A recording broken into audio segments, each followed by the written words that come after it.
Une émission couleur de Radio-Canada.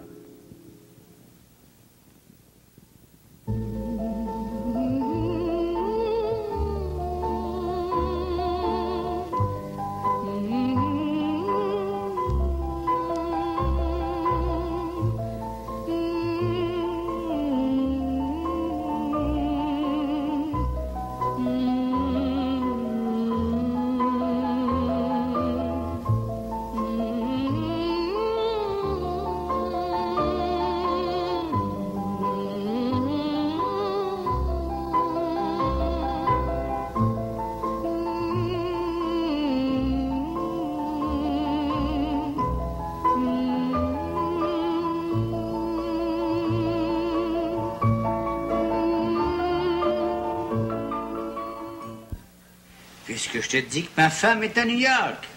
Oui, chaque automne, elle va à New York acheter les robes qu'elle emporte avec elle en Floride. Elle y retourne au printemps faire sa garde-robe d'été. Un petit côté de Skyview, un bon petit dîner chez Ruby, puis après on verra. Ouais, j'irai te chercher ton appartement à 6 heures. La robe que tu voudras, Mimi. Tu sais que c'est pas ça qui m'intéresse. Bye. Oui, tout ce que tu voudras, du champagne, tout, à 6 heures. Bye. Vieilli, je suis obligé de les rassurer, de leur faire des promesses un peu plus après leur dire que je les aime. C'est pénible. Je vais prendre plus jeune à l'avenir. Plus jeunes sont plus spontanés. Pas rien dans ton comportement qui me prouve que tu vieillis. Raconte rien à ta femme. La dernière fois, elle a failli me trahir. Si Simone n'a pas de ça, tout sautera. Fini la vie de ménage, l'appel du foyer, ça me coûterait les yeux de la tête pour tout réparer. T'essayes toujours de te convaincre qu'elle s'en doute pas. Les doutes, c'est pas grave. Ça coûte moins cher pour effacer des doutes que pour réparer des certitudes. C'est de la psychologie pratique. Pas 20 ans de mariage, je t'aperçois que ton petit catéchisme n'était pas complet. T'as vu Fred Thibault? Oui, je viens de les laisser, là. 2 heures au rythme de se les nourrir. 2h30 essayer de leur faire comprendre quelque chose. Quand je suis arrivé, tu sais, leur idée était faite. Ils donnaient tout leur compte à Morton Agencies. J'ai défait ça morceau par morceau. J'ai employé tous les arguments qui me passaient par la tête. Puis j'ai un bois vert, une maison qui a fait ses preuves, une maison responsable, personnel compétent, administrateur sérieux, direction impeccable. Morton Agencies, des jeunes de bonne volonté, mais des amateurs. Des gens honnêtes, mais sans expérience. Et quand j'ai vu que je les ébranlais pas beaucoup, j'ai lancé le cri de race. Un Canadien français, que je leur ai dit, faut s'épauler. À 5h moins 20, ils signaient. 95 000 $ de compte à recouvrer, à 20 % de commission, l'administration de leurs affaires, la vérification annuelle des livres. Pour 1 an? Avec clause de renouvellement de 3 ans, après les 6 premiers mois. Du travail de chirurgien. Pourtant pas mon métier. Ah, je te vois pas pratiquer le droit à longueur d'année. Tu t'ennuieras à mourir. Les procès, les causes perdues, le palais de justice, les clients pouilleux. Ouais, au lieu de ça, je fais des relations publiques. Des cocktails, des bars, des restaurants, des belles façons, des paroles aimables, de la gentillesse en boîte. Et tu penses que j'aime mieux ça? Je suis l'être le moins sociable que tu puisses trouver, Charles. Des fois, j'aurais envie de les faire comprendre à coups de poing. Au lieu de ça, là, je les écoute parler, je les laisse niaiser. Semblant de penser comme eux. Et même jusqu'à dire comme eux, pour les attendre au détour, pour essayer de leur faire voir un autre aspect des choses, sans les brusquer, tout en les maintenant dans l'euphorie artificielle que je crée. Oh, garçon, t'es bien mal pris. Ça pourrait quand même t'être utile un jour, si jamais t'écrivais un livre sur la philosophie des affaires. Oui, mais les affaires, ça s'apprend pas dans un livre, Charles. Ça s'apprend dans la vie. C'est comme les femmes. Pas fatalement vrai. Les femmes sont efficaces en affaires, mais faut que tu les tiennes dans l'ombre. Faut pas les lancer dans le public. Oui, au fond, tu les méprises, Charles. Moi, je les méprise. T'as le front de me dire que je les méprise quand tu me ferais harakiri pour un jupon. Un jupon, c'est pas les femmes. Ah, ça les touche pas mal. Bon, en tout cas. De toute façon, il y a un autre sujet là, qui nous intéresse davantage en ce moment. C'est Québec. Ouais, qu'est-ce que ça dit? À mon avis, l'affaire est dans le sac. Je vais t'apporter le résultat de l'enquête que j'ai fait faire dès que ce sera copié. Si c'est aussi bon que tu dis, je pars la semaine prochaine, j'ouvrirai le bureau moi-même. Tu prends des décisions rapides. Mais je crois que c'est assez important pour que tu diriges toi-même les opérations. Bon, dis à Virginie que je vais avoir. Je fais rien sans Virginie. Charles. La seule femme que j'ai jamais respectée, Hector. C'était indispensable, arrange-toi pour la garder avec toi. Je serai comme Bayard, un chevalier sans peur et sans reproche.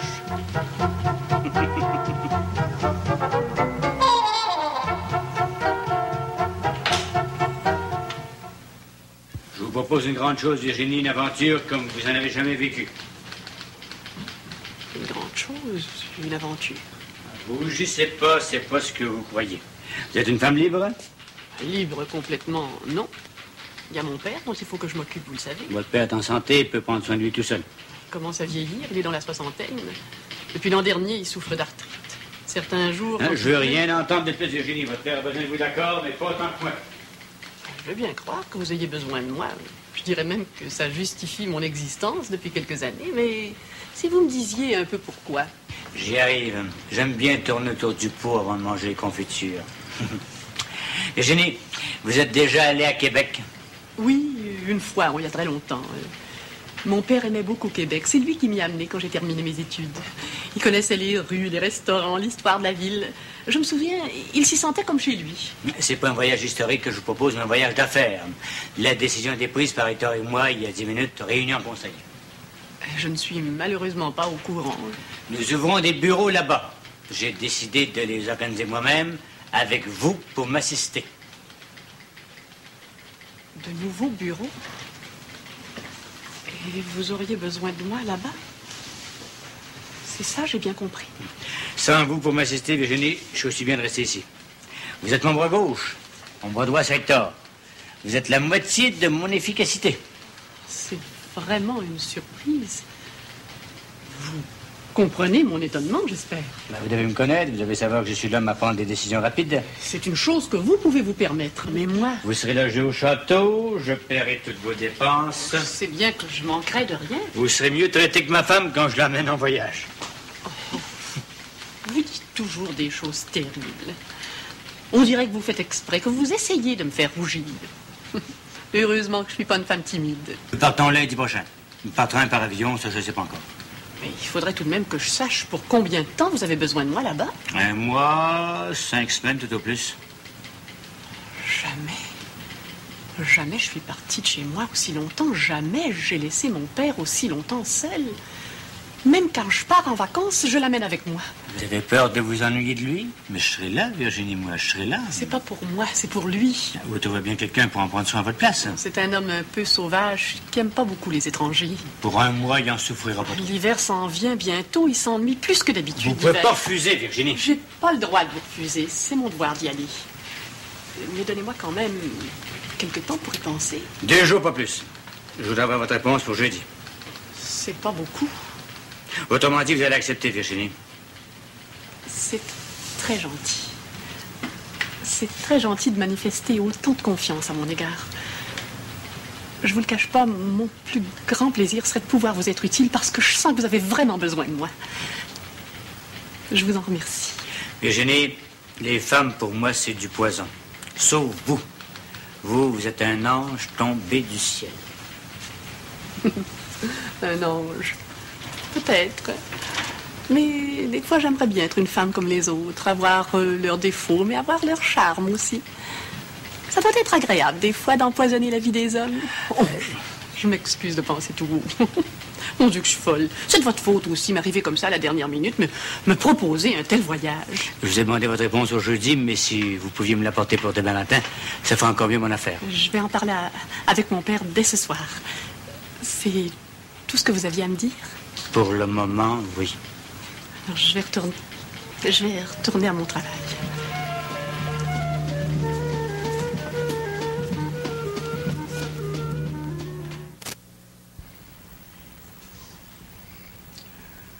Comme là ne sait pas vivre, je demandais ça à la dernière minute.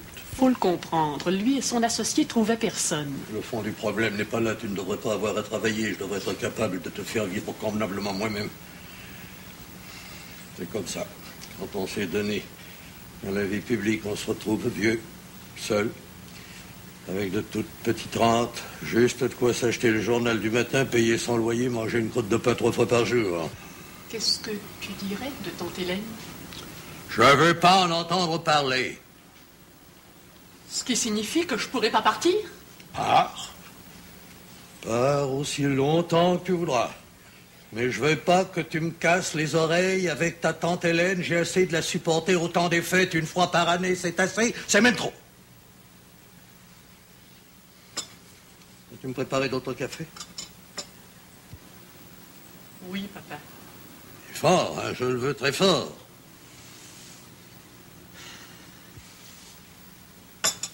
Tu vas encore lire jusqu'aux petites heures du matin.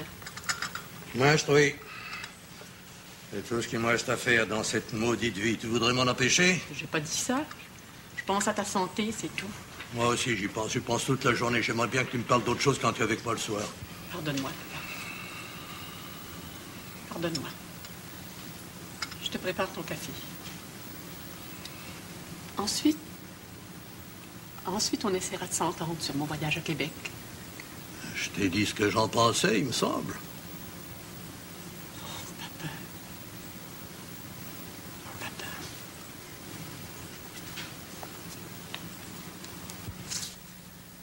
C'est vrai que des fois, t'as un caractère difficile.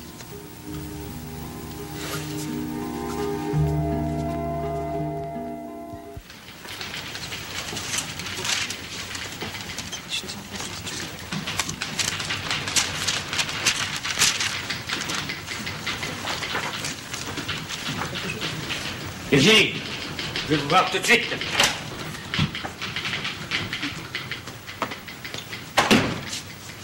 Alors? Ça, vous compreniez. Pour lui, c'est très dur de me laisser partir. Hier soir, même en arrondissant les angles, en prenant toutes les précautions pour pas le blesser, ça lui a fait un choc.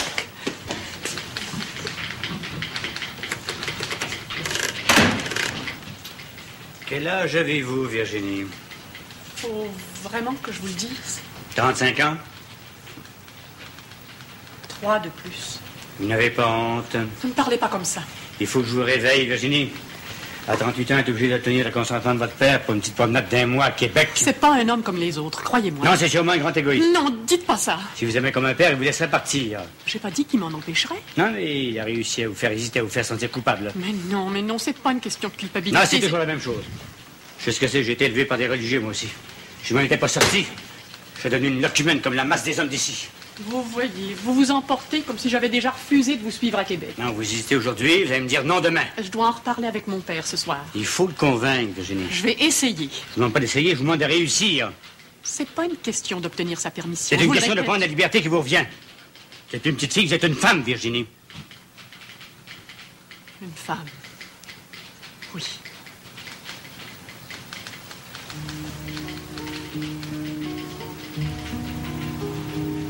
Presque une femme.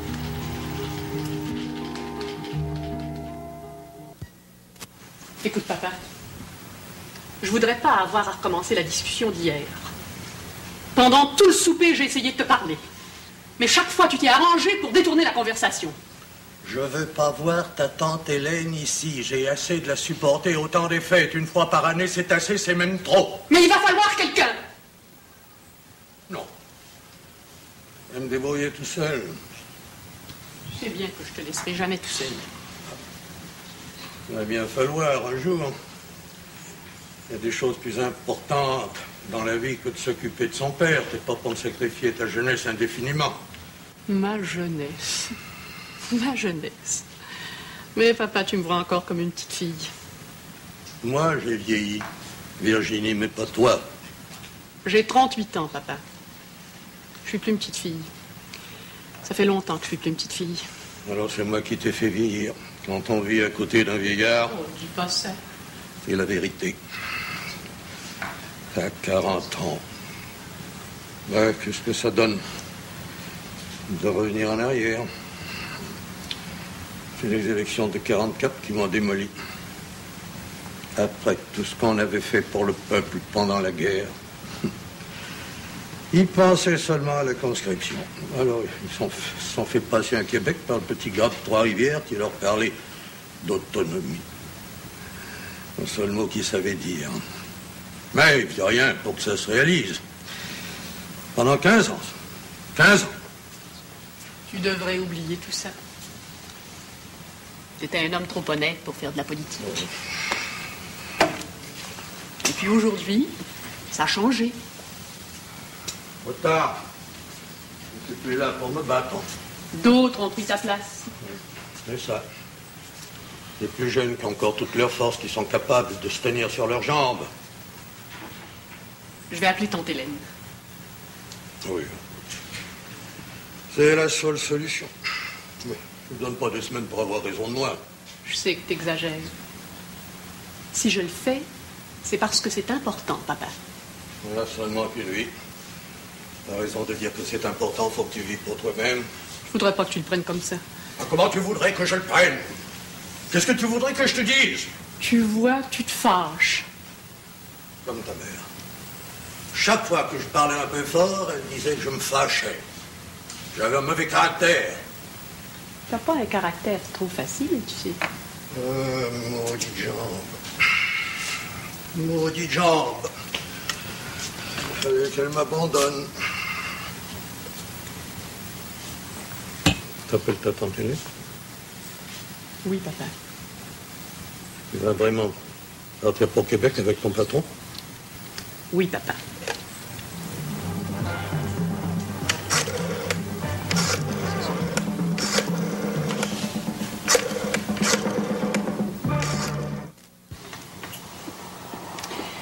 Qu'est-ce que vous avez, Virginie? On dirait que vous en allez à un enterrement. Je m'excuse. Pourtant, je vous ai jamais vu aussi ravissante. Je vous remercie. Vous viendrez à Montréal, vous le reverrez, votre père. On part pas pour un an, on s'en va pas au Chili. Pendant toute la nuit, il a marché avec sa canne dans la maison. Il m'empêchait de dormir.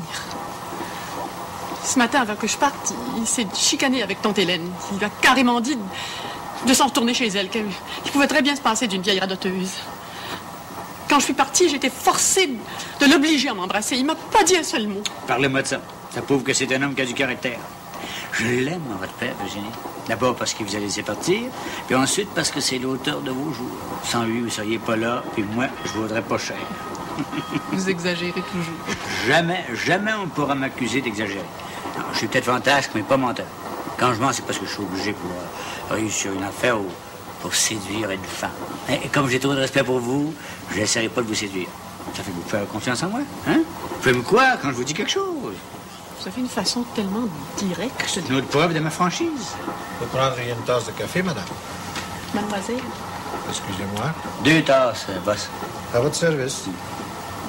Ça vous a pas choqué quand il vous a appelé madame? non, pas du tout.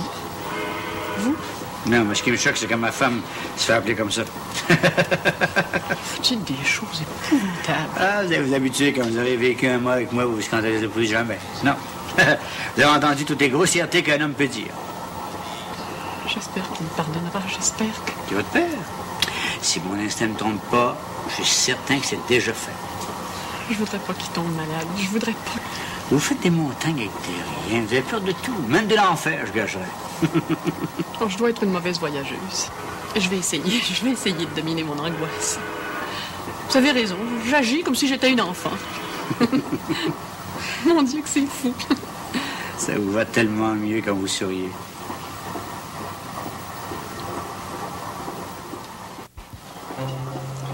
Savez-vous une chose, Virginie? Le gin vous va bien. Cessez donc de vous moquer de moi. Non, c'est vrai, ça vous met dans les yeux une petite lueur qui n'est pas piquée des verres, là. Vous faites des compliments comme ça à toutes les femmes? À toutes les belles femmes, sauf à la mienne. Je dois dire que vous n'êtes pas bien gentil quand vous parlez d'elle. Je me reprends avec les autres. Savez-vous? Savez-vous quoi? Je trouve que c'est agréable de voyager en train. Je comprends que c'est agréable. On n'a pas de poche d'air. On peut boire un verre. Ça étourdit un peu. Ça permet de mieux se connaître. Voulez-vous commander votre dîner? Non, elle est encore bon pour un autre apéritif. Je reviendrai tout à l'heure. Ça prépare non 2 autres drinks en Non, attendant. pas pour moi, pas pour moi. Pour mademoiselle aussi. Pour commencer à boire tout seul, je suis un alcoolique. Hein. Bien, monsieur. Laissez-vous faire. C'est fête aujourd'hui. Dites-vous que vous êtes dans un train qui vous mène au paradis. Oui, c'est vrai. C'est fête. Pas de bureau, pas de machine à écrire, pas de paperasse. Pas de visiteurs, pas d'heure régulière, pas de retour en autobus. Vous verrez, Virginie, vous vous souviendrez longtemps de votre voyage à Québec. J'ai une assez bonne mémoire, savez-vous. Il m'est pas arrivé grand-chose dans la vie, mais le peu qui m'est arrivé reste gravé dans mes souvenirs.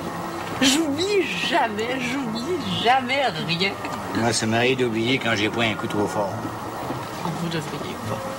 Ah, c'est bien. Vous devriez jamais faire ça. C'est ce que je me dis le lendemain, mais quand l'occasion se présente, quand j'ai la tête trop bourrée d'affaires, je recommence. Non, On devrait cesser de vivre une journée quand on a un hangover. Moi, je serais jamais capable de me déplacer à ce point. Oh, c'est une question d'habitude. On va mettre ça. Prêtez quelqu'un. Merci, madame. À votre bonheur, Virginie. Au vôtre. À votre succès. Ah, parlez-moi pas de succès. Vous trouvez pas que j'en ai assez comme c'est là? Ça épuise. Le succès, ça épuise. Ça vous enlève le temps de jouir de la vie.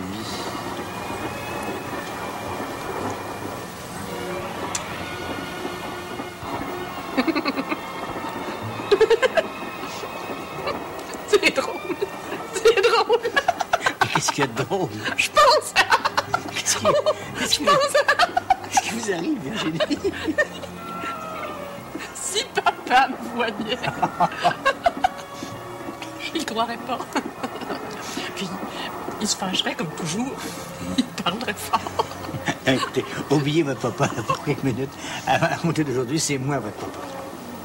Je vais bien, monsieur Pigeon, mais je vous trouve un peu jeune. Appelez-moi Charles. Oh, jamais. Je pourrais jamais. C'est mon nom, c'est le prénom qu'ils m'ont donné. Il était baptisé comme ça, je peux pas le changer. Je trouve pas ça laid. Avec Pigeon, ça fait un peu couloyer. C'est donc de vous déprécier comme ça. Moi, j'aime ça, Pigeon. Ça fait Pigeon voyageur. Non, vous faites des bonnes blagues comme vous voulez, Virginie. Oh, j'ai honte. J'ai honte de moi. Vous devriez pas me faire boire aussi. C'est votre faute si je perds la tête. Virginie, vous et moi ensemble, on ferait des malheurs. Vous voulez dire de grandes choses? Ah bon? J'avais dit d'autres choses, voyons. C'est bien ça, le drame de ma vie. Quoi? Si les hommes s'étaient permis au moins quelques petites mauvaises pensées avec moi. Continuez comme ça, puis ça va arriver, là. Je pense qu'il faudrait que je mange, monsieur Pigeon. Appelez-moi Charles. C'est impossible. C'est impossible. Il faudrait que j'oublie que vous êtes mon patron.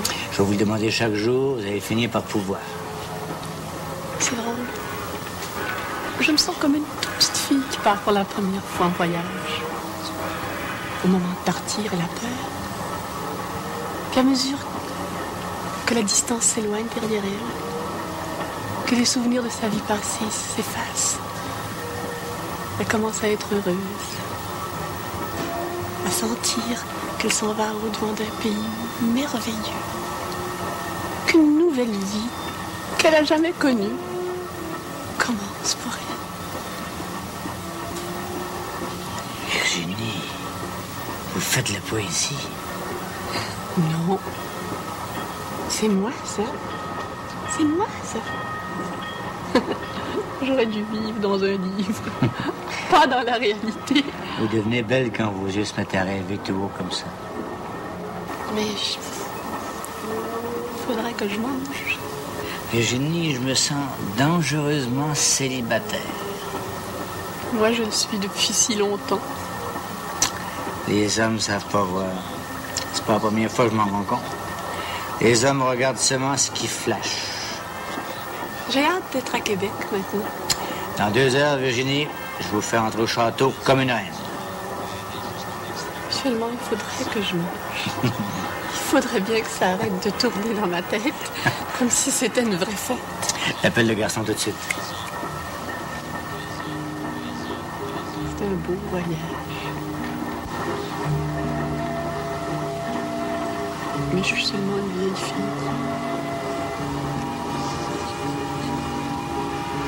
Seulement une vieille fille.